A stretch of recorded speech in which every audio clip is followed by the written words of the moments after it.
Pagpalang araw po sa ating lahat. Ako po si Emmanuel O. Alejandre. Ito po ang aking daily devotion para sa ngayong December 31. And for today, we are going to talk about how all praises belongs to the Lord. So lahat daw po ng kagitingan, lahat ng kaluguran ay dapat nasa ating Panginoon lamang. Makikita po natin ito sa Deuteronomy chapter 8 verse 10 na nagsasabing, "When you have eaten and are satisfied, praise the Lord your God for the good land He has given you." Sa Tagalog, kapag nakakain na kayo at nangabusog, purihin ninyo ang Panginoon na inyong Diyos dahil sa magandang lupaing ibinigay niya sa inyo.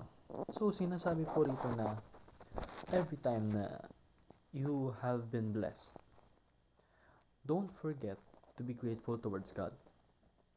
Huwag po natin kakalimutan na dahil sa Panginoon, kaya natin naranasan yung blessings na yun. Because God gives us physical and spiritual bread. What does this mean?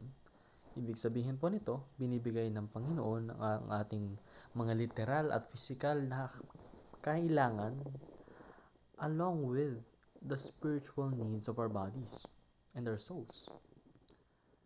Paano nga ba natin ito makakamit?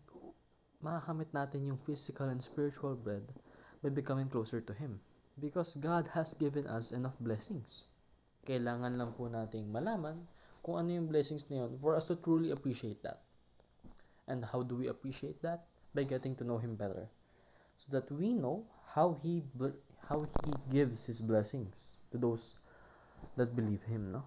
Because God is worthy of praise. Huwag po natin kakalimutan yun dahil lahat ng nakikita mo, lahat ng naririnig, naamoy, nalalasahan, natitikman, nakikita, ay dahil sa Panginoon. Lahat po ng kabutihan sa mundong ito ay Kanyang kagagawan. So let's not be proud. Do not be proud. Now what does this mean, no? Ibig sabihin po nito, huwag kang maging mapagmataas. Huwag mong iisipin na lahat ng achievements mo, nagawa mo lang dahil sa iyong sarili. Na in the process, kinakalimutan mo na yung Panginoon. Do not forget God's goodness. Huwag mo makakalimutan lahat ng ginawa sa'yo ng Panginoon. Lahat ng kabutihan, lahat ng sacrifice, lahat ng effort, lahat ng time na ginugol niya upang ikaw ay maging successful. So praise the Lord your God for His blessings. Magpasalamat ka. Ibigay mo ang lahat ng makakaya mo upang mapalugod siya. Yun lamang po ang aking daily devotion. Maraming salamat po sa pakikinig. Pagpalain po tayong lahat and thus all give glory to God.